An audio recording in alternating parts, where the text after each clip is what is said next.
কয় সোনিয়া সরকার হ্যাঁ বাদুরে কলা খেয়ে লাইছে বাছুরে দুধ খেয়ে লাইছে দয়াল কি দিয়ে তোমারে বুঝমু তার মানে বেগ কিছু আইডিয়া হয়ে গেছে গা। হ্যাঁ আমি কইছি কিনা আমি কইছি আমার দোষ এটা হেরাই কইছে তার মানে কোনো কিছু দিয়েই বুঝতে পারবো না না তাহলে কি দিবে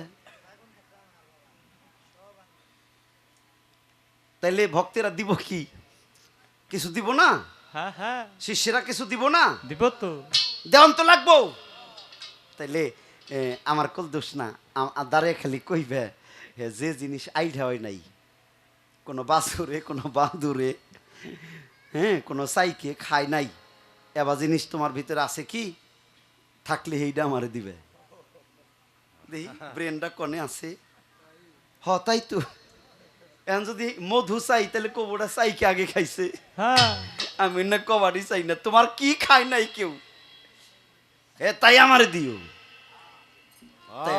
খারে কইবা বাবা দুধ খাও না ও তোমার বাচ্চা কাচ্চা খাইছে আগে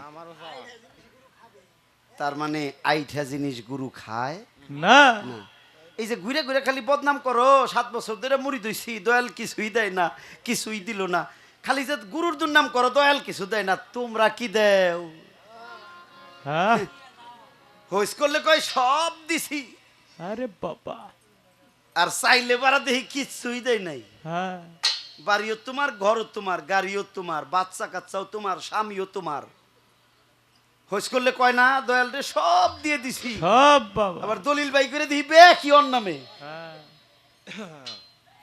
হ্যাঁ দিও কিছু দিও কি দিবে যা তোমার আছে তাই দিও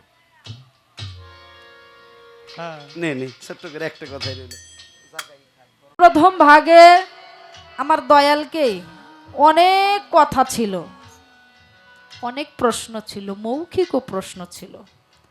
তো ভালো সবাইকে সুন্দরভাবে একটু বুঝিয়ে আমাদেরকে একটা ভাব সাগরে নিয়ে ডুবিয়েছেন। প্রত্যেকেরই ভালো লেগেছে, আমারও ভালো লেগেছে। তো আমি প্রথমেই বলেছিলাম দয়াল একটা হচ্ছে বল্লার চাই, চাইকের মধ্যে যদি খুচা দেয় তাহলে সেই জায়গায় থেকে মধুই বের হয়। তো বাবা আজকে সবাই সেই মধু বক্ষণ করেছে।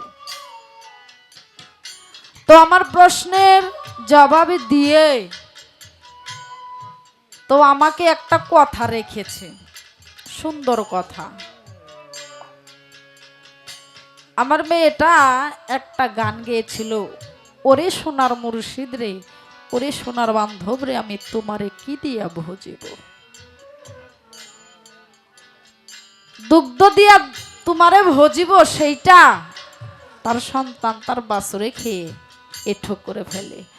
কলা গাছে কলা ধরে সেইটাতে ভজিব, সেটাও বাদুরে খায়। মন প্রাণ দিয়া ভজবো, সেটাও ডানে বামে যায়। দয়াল একটা ভক্ত গুরুকে তাহলে কি দিয়ে ভজবে? একটা শিষ্যের নিজের বলতে ওর মধ্যে কারোরই ভাগ নাই, তার স্বামীরও ভাগ নাই, বাবা মায়ের আল্লাহর দেওয়া 10 এই তারও ভিতরেও সে ভাগ নাই। নিজের বলতে যা আছে তাই তোমার দয়ালকে দিবা। তাহলে আমার বলতে কি আছে যেইটা দিয়ে আমার দয়ালকে আমি ভজবো? যেন কেউ বলতে পারে না যে ওর মধ্যে আমার ভাগ আছে। কারণ বাসি ফুলে গুরুর সেবা হয় না, গুরুর পূজা হয় না। সুন্দর আমাকে অনেক এগিয়েই দিয়েছে, আমি তার প্রশ্নের জবাব দেওয়ার চেষ্টা করব। তো তার কথায় তার গানে আমার একটা কথা বলতে মন চাইছে। আসলে এটা মনে থেকে জানারই ইচ্ছা। আমার বড় পীর সাহেব যতবার স্বামী স্ত্রী মিলন করেছেন, তার স্ত্রীর সাথে মিলন করেছে, ততবারই তার সন্তান হয়েছে। বাবা বর্তমান যুগে একটা ছেলের যদি 16 বছর হয় তারপরের দিন থেকে শুধু এদিক সেদিক দৌড় পারতে থাকে। এই ঘর বাড়ি যায় ও বাড়ি যায়, বাবা মা ওইটা না বুঝা কি করে পোলারে বিয়া করায়।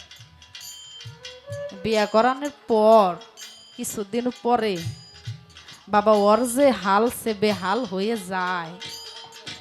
হাইটা গেল বাবা, পায়ের সাথে পা বাড়ি খায় আপনি পইরা যায়।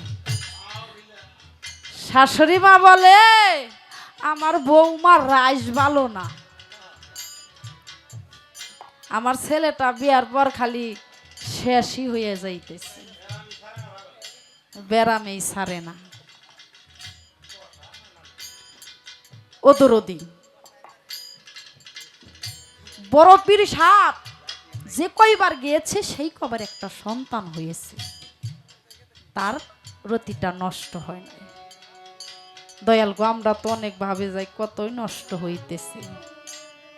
তাহলে এইটা যাতে নষ্ট না হয় সেইটার কায়দা কৌশল জানতে হবে না বাবা? সেইটার কায়দা কৌশল যদি জেনে আমি সেই ঘাটে যাই, তাহলে আর আমার সেই ঘাট নষ্ট হবে না, অটল থাকবে। দেখবেন বাবা, অনেক পীর সাহেবদের চেহারায় নূর ভাসে, এখনো চকচকা, দেখে বোঝা যায় এখনো 16 বছরের যুবক দরদি। তাহলে এই যে সেই কর্ম সাধন জেনে সেই ঘাটে গেলে ওই রতিতেই একটা সন্তান মিলবে, সেই রতি নষ্ট হবে না। তাহলে আমাকে এই জিনিসটা কেমন করে কোন সাধনে আমি সাঁতালো খেলিব গো, অঙ্কে তেনা লাগাবো জল। আমাকে একটু সেই সাধনাদি শিখিয়ে দিবেন, কেমন করে কোন সাধন করলে আমি সেই ঘাটে আমি শুদ্ধ একটা মানুষ রূপে পদার্পণ করতে পারবো। দরদি একদিন আমার খাজা বাবাকে আমার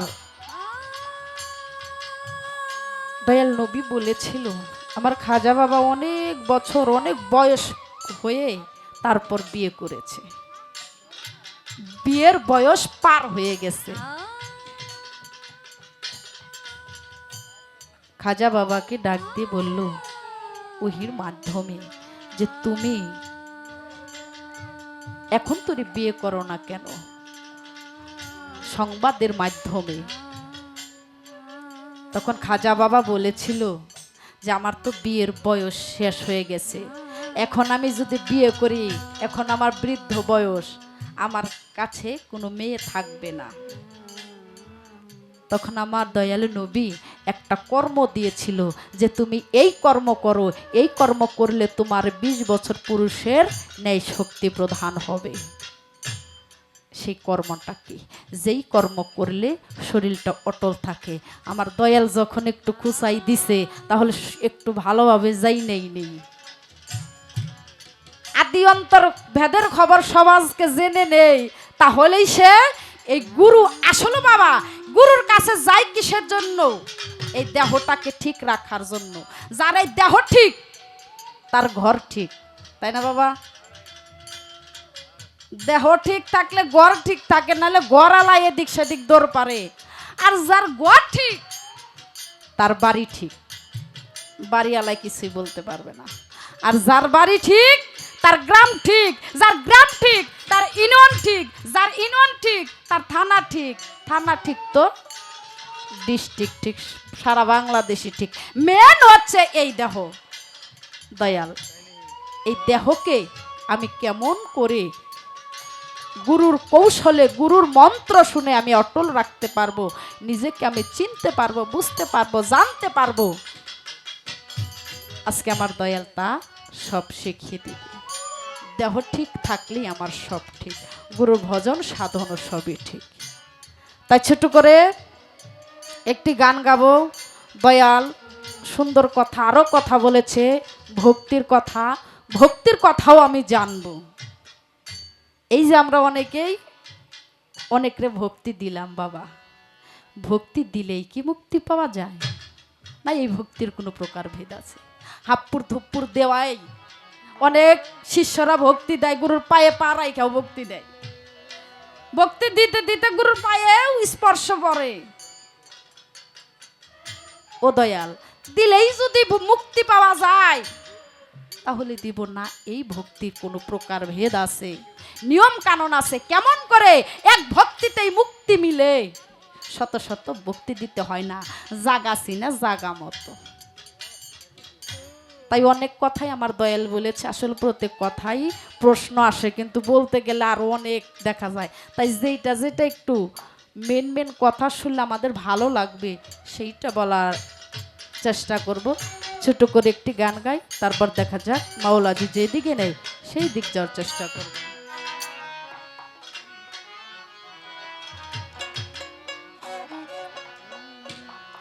আমি ধরি তোমার পা, ওরে আদি অন্ত ভেদের কথা বুঝাইয়া দেও মা। তুমি না বুঝাইলে কথা, তুমি না বুঝাইলে কথা পাইব কোথায়? আমি ধরি তোমার পাও, আদি অন্ত ভেদের কথা বুঝাই দাও আমায়। আমি ধরি তোমার পাও, আদি অন্ত ভেদের কথা বুঝাও না আমার। আরে তুমি না বুঝাইলে কথা, তুমি না বুঝাইলে কথা বুঝিব কোথায়? দয়াল ধরি তোমার পাই, আদি অন্ত ভেদের কথা বুঝাও নাই আমায়। দয়াল ধরি তোমার পাই, আদি অন্ত ভেদের কথা বুঝাও নাই আমায়। ও গুরুজি,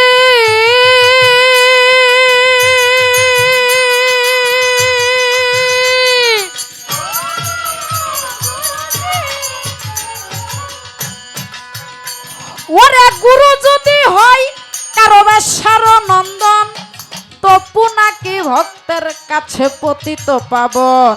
গুরু যদি হয় কারো বেশ্যার নন্দন, তবু নাকি ভক্তের কাছে পতিত পাবন।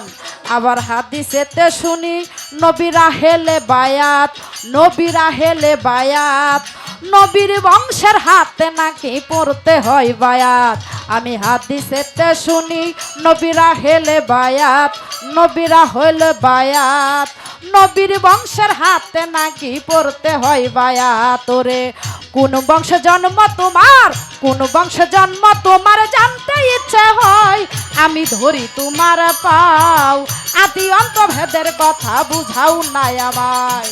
ধরি তোমার পাই, আদি অন্ত ভেদের কথা বুঝাও নাই আমায়। দয়াল ধরি তোমার পাই, আদি অন্ত ভেদের কথা বুঝাও নাই আমায়। ও গুরুজি,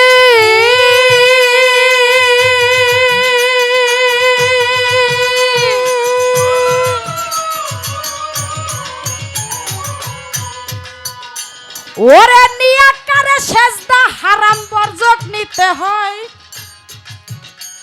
আমি কোন বর্জক করিব সেজদা করে নাও নির্ণয়।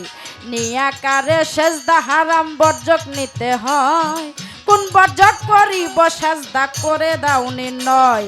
যদি বলো সেজদা করো মানুষ গুরুর পাই, একজন মানুষ গুরুর পাই, মানুষ হইয়া মানুষের পায়ে সেজদা করা যায়।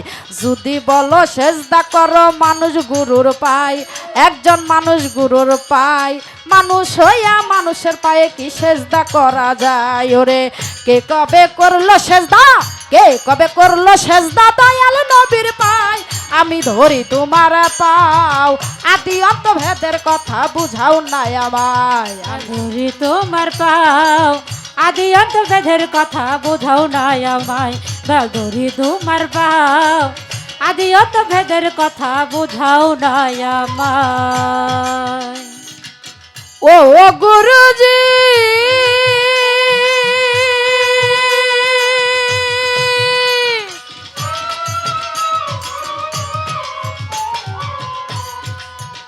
ওরে যদি কেউ পীর হয় আল্লাহ সেজদা করো তারে, কুরআন খুলিয়া দেখি ইখলাসের ভিতরে। যদি কেউ পীর হয় আল্লাহ সেজদা করো তারে, কুরআন খুলিয়া দেখি ইখলাসের ভিতরে। নিয়াকারে সাই আমার আলেক মালিক সাই, জন্ম মৃত্যু আহার নিদ্রা ক্ষুধা তালার নাই। নিয়াকারে সাই আমার আলেক মালিক সাই, জন্ম মৃত্যু আহার নিদ্রা ক্ষুধা তালার নাই। ও তাই সুবাহান সরকারে পড়ল গোলাপ ধান্দাই, হাই হাই সুবাহান বলল তোমার চাই ওহো দয়াল। সুবাহান সরকারে পড়ল গোলাপ ধান্দাই, আমি ধরি তোমার পাও। আদি অন্ত ভেদের কথা বুঝাও না আমায়, আমি ধরি তোমার পায়, আদি অন্ত ভেদের কথা বোঝাও না আমায় দয়াল। ধরি তোমার পায়, আদি অন্ত ভেদের কথা বোঝাও না আমায়। দরদি যদি কেউ সেজদা করো মানুষ গুরুর পায়, মানুষ হইয়া মানুষের পায়ে কি সেজদা করো যায়? আমি কুরআন খুলিয়া দেখি সূরা ইখলাসের ভিতরে, জন্ম মৃত্যু আহার নিদ্রা ক্ষুধা তালার। বাজান এই জায়গায় আমার একটা জিনিস বুঝার একটু দরকার। অনেকেই বলে দয়াল হচ্ছে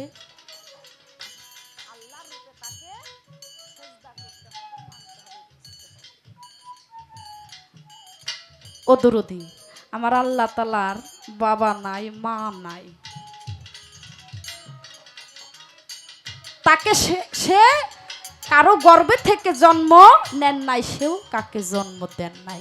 কিন্তু একটা মানুষ তার বাবা আছে মা আছে আত্মীয় স্বজন আছে, সে এই পৃথিবীতে একজন মানুষের ধারায় এসেছে, তার মৃত্যু আছে। তাহলে কোন আইনে কোন দৃষ্টিতে কোন হাদিসে আমরা তাকে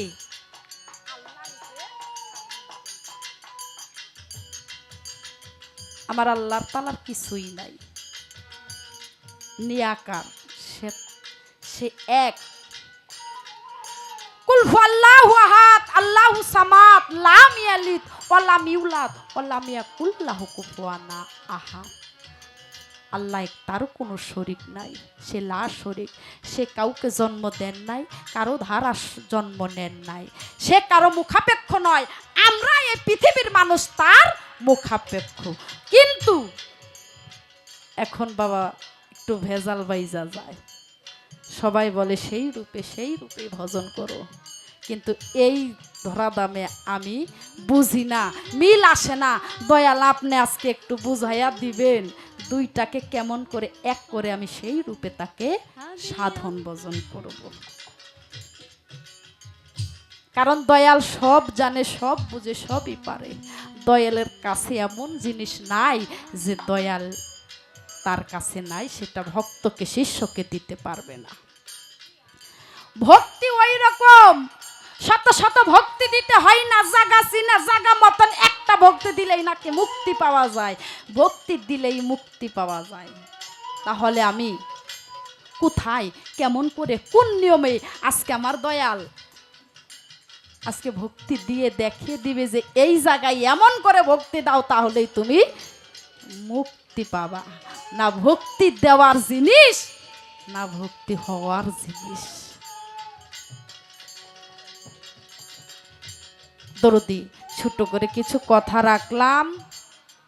আমার দয়াল অতি সুন্দর করে চমৎকার করে আমাকে কিছু কথা বলেছে। একদিন লালন তার গুরুর দরবারে, সিরাজ দরবারে বসে রয়েছে। সিরাজ হঠাৎ করে দাঁড়িয়ে সবার মাঝে হাত উপরের দিকে উত্তোলন করে বলতেছে, আজকে আমি তোমাদেরকে একটা কথা বলবো। তোমরা আমার কথা শুনো। সবাই চুপ করে গেছে। কিরে আজকে হঠাৎ দয়াল দরবারে দাঁড়িয়ে কি যেন বলবে, আমাদেরকে চুপ থাকতে বলছে। সবাই চুপ করে রয়েছে, সবার পিছনে লালন চুপ করে বসে রয়েছে। সিরাজ সাহেব দাঁড়িয়ে বলতেছে, ও আমার শিষ্য, ও আমার ভক্তরা, বাবা আমি তো তোমাদেরকে কিছু দিতে পারি নাই, আজকে আমি তোমাদের একটা জিনিস দেব। আজকে আমি প্রত্যেক ভক্তের মনের বাঞ্ছা পূর্ণ করব। বলো তোমরা আমার কাছে কি চাও? আজকে তোমরা আমার কাছে যা চাইবা আমি তাই তোমাদেরকে দেব। ও দয়া, এই কথা যদি কোনো গুরুয়ে কয় দরবারে, তাহলে সবাই চাওয়ার আশা থাকে না? মনের ভিতরে তো সবারই কিছু পাওয়ার আশা থাকে। একটা গুরুর দরবারে শিষ্যও থাকে, ভক্তও থাকে, আবার আম পাবলিকও থাকে। একটা শিষ্য টপস করে দাঁড়াইছে,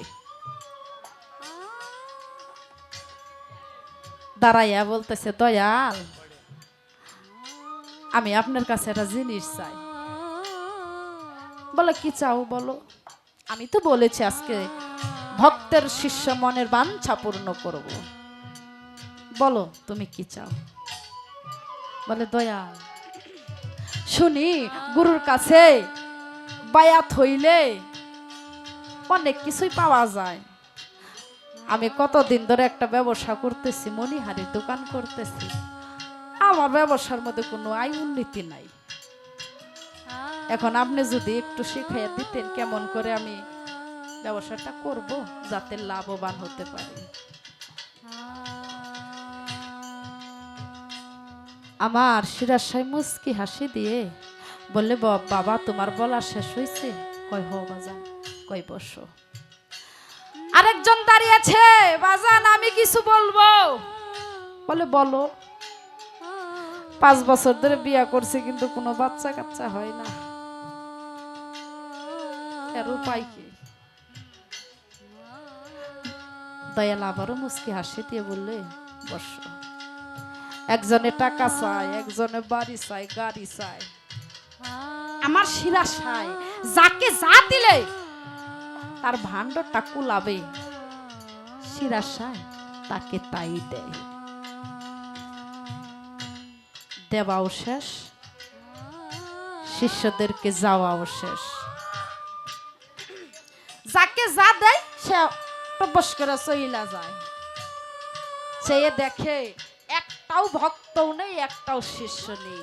সবার পিছনে চুপ করে বসে রয়েছে লালন। আমার সিরাজ সাহেব লালনকে ডাক দেয়, বাবা এদিকে আয়।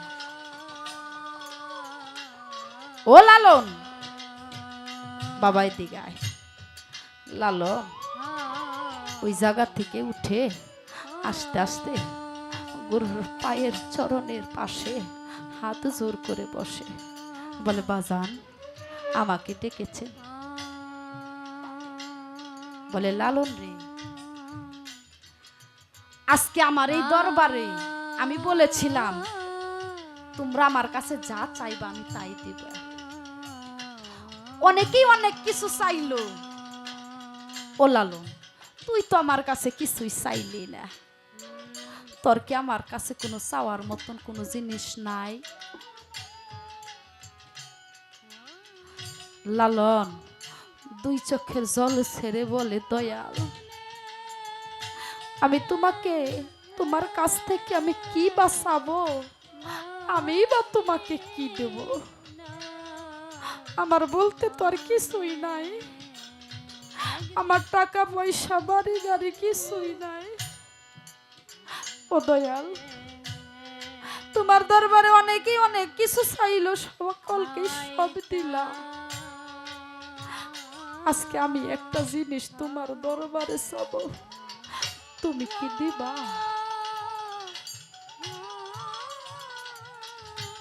সিরাজ সাহেব বলল, লালন রে, আজকে আমি ভক্তের কাছে শিষ্যের কাছে ওয়াদাবদ্ধ, আজকে তোরা আমার কাছে যা চাবে আমি তাই দেব। বল লালন, তুই আমার কাছে কি চাস? লালন যার যার হয়ে কাঁদে আর বলে, দয়াল আমি টাকা চাই না, আমি পয়সা চাই না, আমি বাড়ি চাই না, আমি গাড়ি চাই না, আমি শুধু চাই আমি সারাটা জীবন যেন আমি আমার মুর্শিদের চরণের একটা গোলাম হয়ে থাকতে পারি, আমি ওই চরণের একটা দাসী একটা গোলাম হয়ে থাকতে পারি। ও দয়াল, আমি কি আর কিছুই চাই না, আমি কি চাবো? আমার বলতে তো আমার কিছুই নাই। ও দয়াল, আমি তোমারে শুধু আমার হৃদয় থেকে যে একটা ভক্তি, প্রেম ভক্তি বিশ্বাস দিয়ে আমি তোমারে যে ভক্তি দেই, ভক্তিটাই আমার আমার আর বলতে কিছুই নাই। আমি তোমারে কি দেব? আমার আর কিছুই নাই।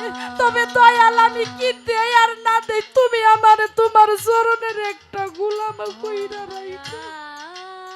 আমি আর কিছুই চাই না। আমার মুর্শিদ যদি আমার সর্বসময় কাছে রাখে, আমার আর কি পাওয়ার আছে? দয়াল, আজকের এই স্টেজে অনেকেই অনেক কিছু হারাবে, অনেকেই মুর্শিদ হারা, অনেকেই গুরু হারা, অনেকেই জোরার ভাই হারা, অনেকেই বাবা মা হারা রে। যে কিছু হারাই সেই জানে হারানোর কি যন্ত্রণা। আজকে মুকিম চান্দের ভক্ত সন্তানরা বুঝে মুকিম চান্দের কি জ্বালা। আজকে কত জনের দেখি, আমার জয়নাল রেও দেখি না, আমার মুকিম চান্দেও দেখি না। ও ময়দান জান, হারানো যে কি কষ্ট। যে কিছু হারায় সেই জানে রে হারানোর যন্ত্রণা কি। যে কিছু হারায় নাই সে কখনোই বোঝে না হারানোর যন্ত্রণা কি। যার বাবা হারিয়েছে সেই বুঝে বাবা হারানোর কি যন্ত্রণা। যে মা হারিয়েছে সেই বুঝে মা হারানোর যন্ত্রণা। ও দরদি, আজকে আমি সবাই দেখে কিন্তু আমার বান্ধবরা আমি দেখি না। ও দয়াল, আমি কেমন করে এই দিনে যাবে রে আমি যদি তোমার না পাই। তাই কবি কি বলেছে, ও তুমি দেখা দাও না, কথা কও না দয়াল বাগে সহনে রে। ও তুমি দেখা দাও না, কথা কও না দয়াল বাগে সনে রে। কোথায় রহিলা রে মুকি মামা নে দামে। কোথায় রহিলা রে দয়াল আমার নে দামে। ও তুমি দেখা দাও না, কথা কওনা দয়াল ভাগি শোনে রে। ওরে কোথায়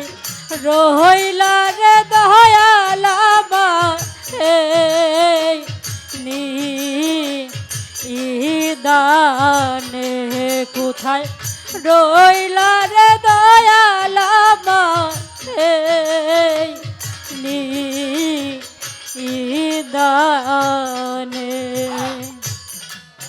আশার পন্থ সায়ারে যায়া সুরহাবা মারায়ু বেলা যায় ডুবে ইয়ারে আশার পন্থ তাহারে ছায়া দয়াল মারায়ু বেলা যায় ডুবি ইয়ারে। আশার পন্থ সায়ারে যায়া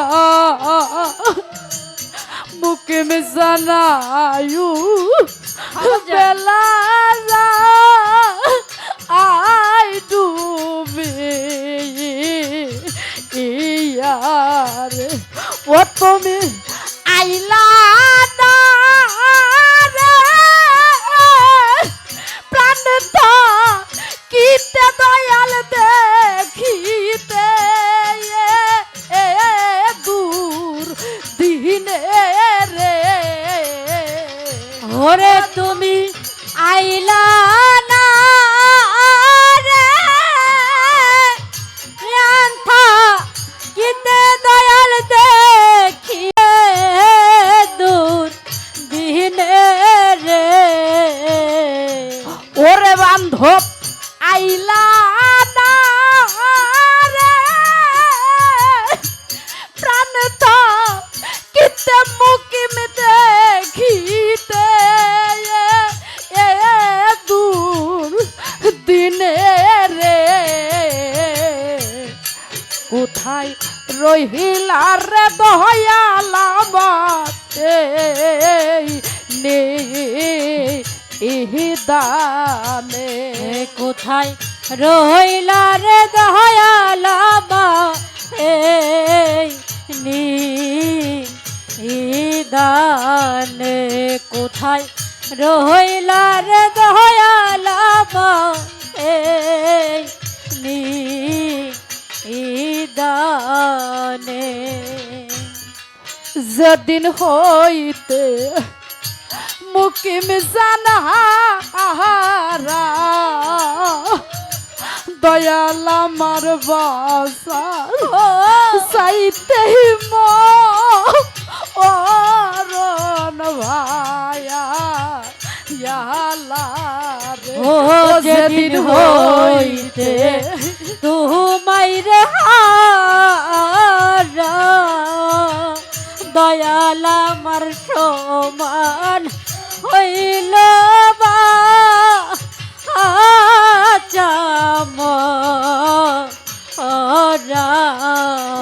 যেদিন হইতে জয়নাল জানহারা ময়দান জান রে সমান আমার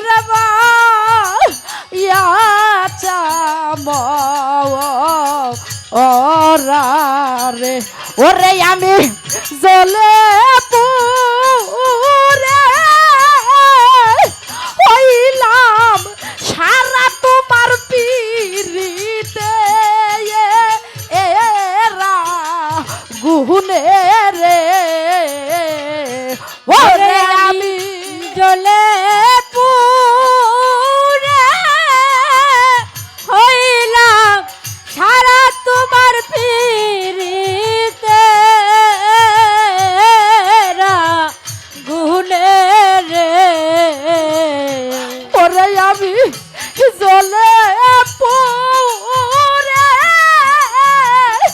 হইলাম সারা তোমার পিরিতে এরা গুনে রে রহিলা রে দয়াল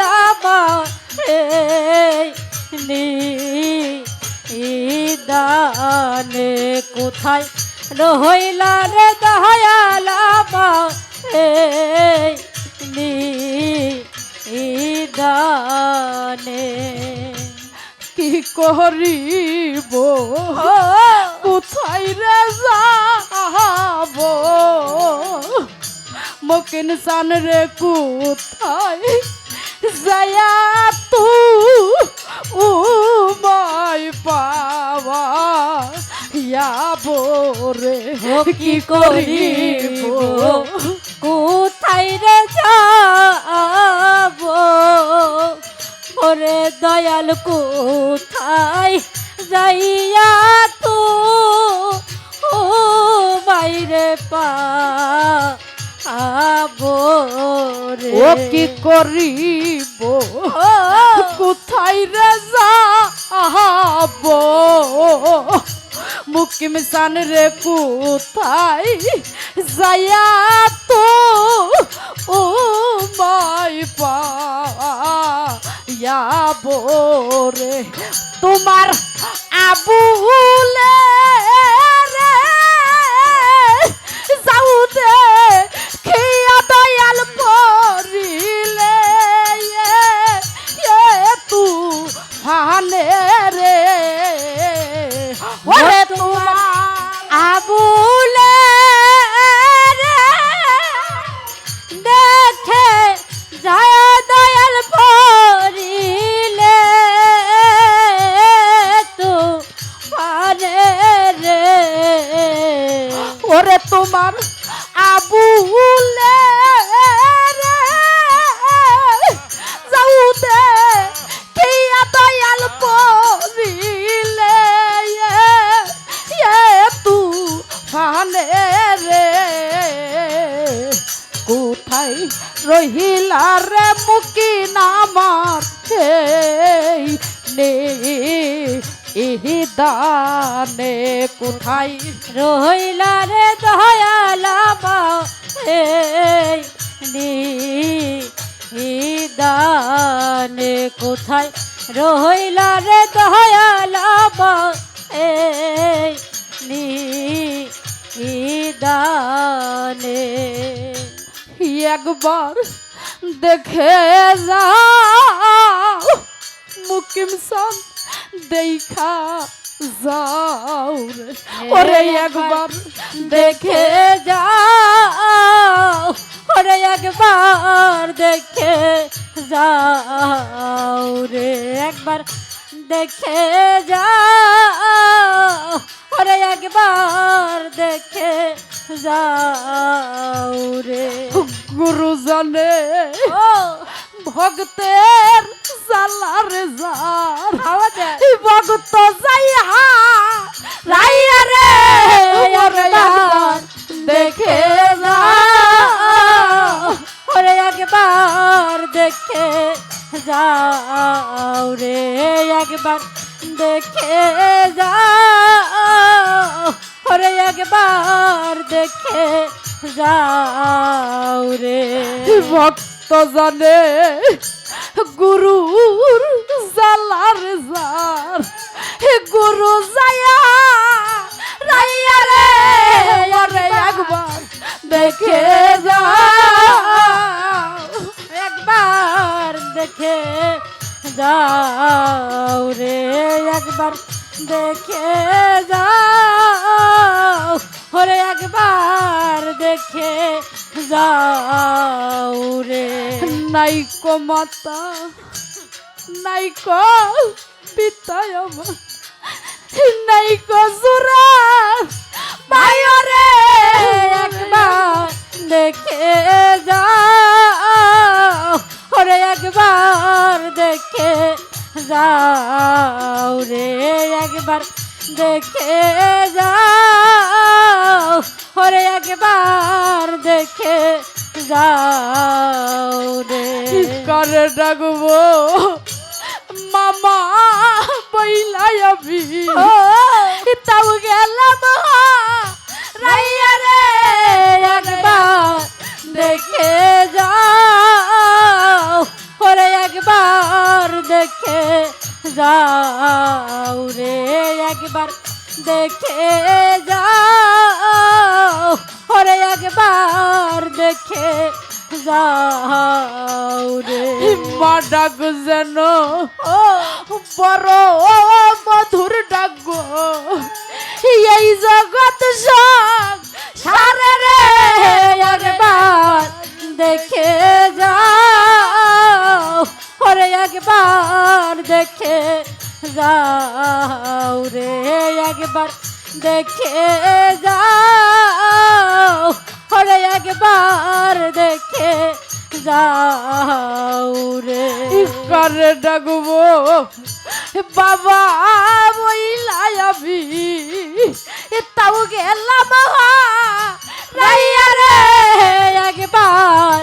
দেখে যাও ওরে একবার দেখে যাও রে একবার দেখে যাও ওরে একবার দেখে যাও রে সকলেরই ও সকল আছে জয়নাল আমার কেহ নাই রে একবার দেখে যাও ওরে একবার দেখে যাও রে একবার দেখে যাও ওরে একবার দেখে যাও ও রে তুমি দেখা দাও না কথা কও না দয়াল পাগে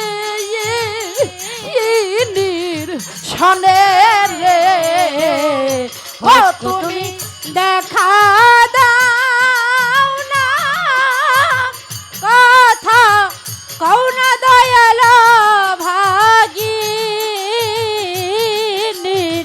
ছনে রে ওরে তুমি দেখা দাও না কথা কও না দয়াল পাগি ইনির শনে রে কোথায় রহিলা রে দয়াল আমার ইহিদানে কোথায় রহিলা রে দয়াল আমার ইহিদানে কোথায় রহিলা রে দয়াল আমার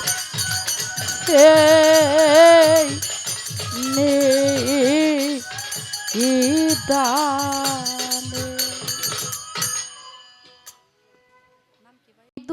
দু চোখের দু ফোঁটা জল দিয়ে যদি গুরুর চরণ খানি একবার কেউ ধুতো করতে পারেনি তার জীবনই সাফল্য। তোমার শহীদুল ইসলাম ভাই সে আমাকে 100 টাকা দিয়ে পুরস্কৃত করেছেন।